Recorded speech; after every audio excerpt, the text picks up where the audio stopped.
in Britain have started operating armed drone aircraft over Afghanistan for the first time from British soil.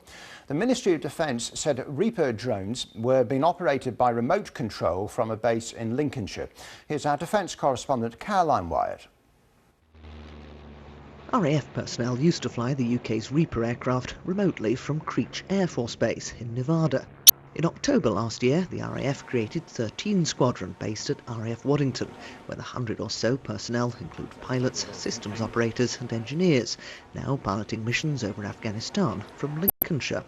The RAF's Reaper drones are mainly used for surveillance and reconnaissance, with all the aircraft themselves based in Afghanistan. They are piloted remotely, but launched and landed with human help at Kandahar Air Base. The UK is doubling the number of its Reapers there to 10. They can carry bombs and fire missiles for strikes on insurgents if commanded to by the flight crew under strict British rules of engagement. They're not out to kill bad guys in the Yemen or Pakistan. This is supporting British troops and Afghan nation rebuilding. A protest outside RAF Waddington this afternoon is planned by several groups, including CND, War on Want, the Drone Campaign Network and the Stop the War Coalition. They say the switching of control of flights to the UK marks a critical expansion in the nation's drone programme. What we're doing here is increasing the bitterness and hatred and anger that people in the region will feel towards us. That's not good for anyone. However, British drones are not being used outside Afghanistan in the same way as America's CIA drone strikes in places such as Pakistan or Yemen, which many believe do violate international law. Caroline Wyatt, BBC News. Well, let's look at some of the background to this. To the military, they are most commonly called UAVs. However, to the public, they're better known as drones. Now, drones are used in situations where manned flight is considered too risky or difficult. They provide troops with a 24-hour eye in the sky 7 days a week. Each aircraft can stay airborne for up to 17 hours at a time, staying over an area and sending back real-time imagery of activities on the ground. And drone strikes have been responsible for killing some of Al-Qaeda's top commanders, including the terror group's second in command, Abu Yahya al-Libi.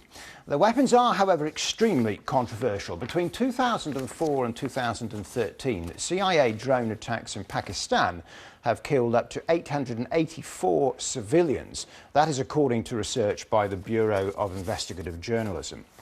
Well, as we've been hearing, the new drone squadron is based at RAF Waddington in Lincolnshire. Our correspondent Ed Thomas has spent the afternoon at a nearby protest against its existence. A little earlier, he spoke to some of the people who decided to attend. Yes, for the first time, unmanned drones flying over Afghanistan are now being operated by crews based here in Lincolnshire, not too far from here, from RAF Waddington. And this is the response it's had here. All these people say that they're worried about the disconnect between the drones flying over Afghanistan and the crews based here. Chris Nynham is from Stop the War. You helped organise this. What's your main concern? Well, I think there's something very sinister about the idea that military personnel in Lincolnshire can attack or kill people in far-off countries, thousands of miles away, at the push of a button. It allows the government carte blanche to fight wars in ways the British people don't know anything about. But the government says that is not what these drones are being used for. They're mostly being used for reconnaissance. Well, we know that there's been 350 strikes against targets from British drones in Afghanistan. But the truth is, this is all shrouded in secrecy. And that's the problem. There's no accountability here. We know that our governments want to fight these wars without facing public criticism or debate. Are you getting mixed up here with the US government and that's preemptive policy on strikes in Pakistan and Syria, which is very different to what the British government there's does? been 350 British organised strikes in Afghanistan. But anyway, can we be sure that the British won't follow the American example, killing thousands of people in Pakistan? No, we can't. So very quickly, what do you want to happen? We want the technology to be banned. We don't want the British government to adopt it. And we want an end to these foreign wars. They make the world a much more dangerous place. OK, Chris Nynham, thank you for joining us. I'll let you get back on the march now.